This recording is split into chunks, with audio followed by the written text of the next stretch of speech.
watching Afternoon Live, our next guest says that when it comes to stress, it's important to know what's really going on in order to best cope with it.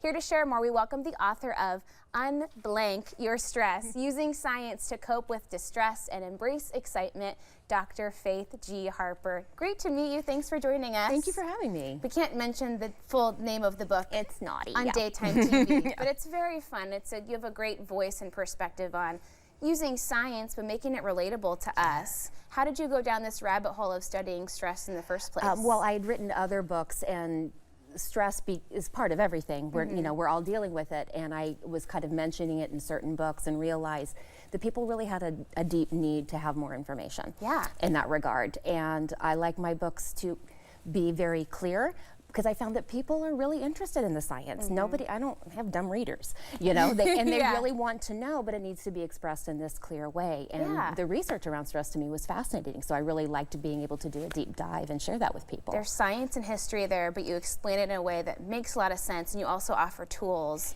that we can take with us. So let's kind of go back to the beginning, because you talk about stress versus stressors and how we sometimes don't understand what the difference is. Yeah, well, and stress is a physiological response. It's what's actually happening in our body, and we think of it as an emotion. I'm so stressed, but really we're saying I'm frustrated, I'm nervous, I'm overwhelmed, and stress is the physiology. And so when we can recognize that, then we can deal with it in a different way. The one thing that was fascinating to me is we see all this research about, stress causes heart attacks and all these other things that worry us, and it turns out mindset has a lot to do with that. When we recognize our body it's a feature, not a bug. Our body is helping us get ready to deal with something, and when we can go, this matters to me. I'm having this physical response because this matters. It changes our mindset, and it changes how it affects our bodies, which was fascinating to me to find out. And we found, like with little kids and teenagers, if we tell them, you're one of those people that does really good under pressure, their performance changes. Interesting. So it's not the physiology that's the problem, it's our mindset around it. Okay.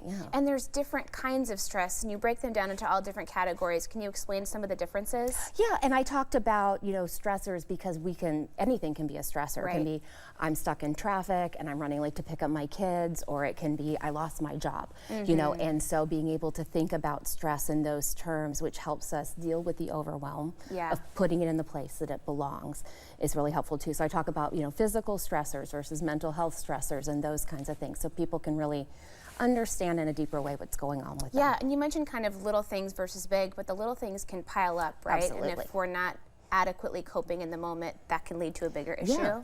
And it tends to be. We tend to realize if somebody's having a big problem, we notice right away, and we're surrounded with support, and those pile-ons of those little things are where we tend to get kind of lost in the muck. And I find myself feeling guilty about stress sometimes, because I realize my problems aren't the grandest in all the world, but my response sometimes is really big, and then I'm piling it on because I'm saying, relax, lady, you're going to be okay. But how do you conquer that? Because that always works, right? Just relax, always just like, why didn't I think of that? I'm so relaxed now.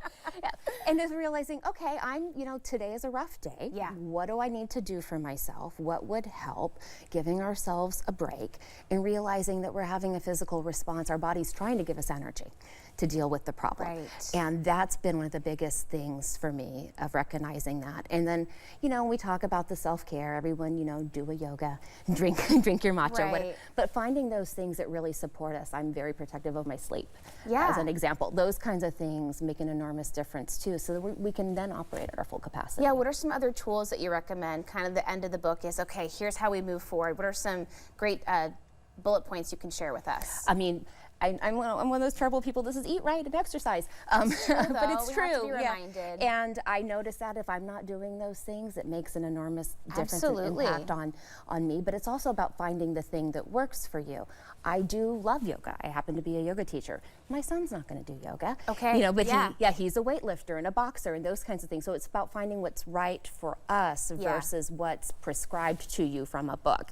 So even my books are like, find the thing that works for you, and enjoy it. diet and make sure that you're spending time on those things, and they're just as vital as we're like, I can't work out today because I have these other things to do, but the working out is what gives us the energy. Yeah, to do the and other things. self-care doesn't always mean getting a facial or a massage. You're right, it's whatever makes you feel good and gives you a break. Yeah, and also self-care is the tough stuff, like getting our teeth cleaned, you know. It's And that true. part, I know, it's not the fun part. It's not the bubble bath and the face mask, but also really vital.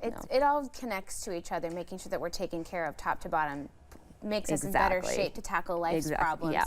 You have a good example of just at the very beginning of the book, kind of sitting in the coffee drive-through line and you're stuck. Yeah. And you kind of have a fork in the road of, oh man, I gotta sit here for a couple more minutes. Maybe I'll get my boss an extra latte so they're not mad at me when I do arrive late to work. Yeah. Or, oh no, I'm so late. They're gonna be so mad. I'm gonna lose my job. And we're spiraling. Yes. Yeah. So how do you kind of stop yourself in that moment from going down the dark path? Well, and I love, there's something called metacognitive techniques, which is a little different from cognitive behavioral therapy. It's the idea that the mind can watch what the brain is doing and we can kind of witness ourselves. Okay. And that's been very helpful for me and for a lot of my clients of just kind of going, brain, what are you doing right now? Yeah. You know, and kind of once we have that self-awareness, we can kind of take a step back from things and then choose a different path of like, I know my boss likes a latte and she's not gonna be happy if I'm late, but I'll get some forgiveness points for that.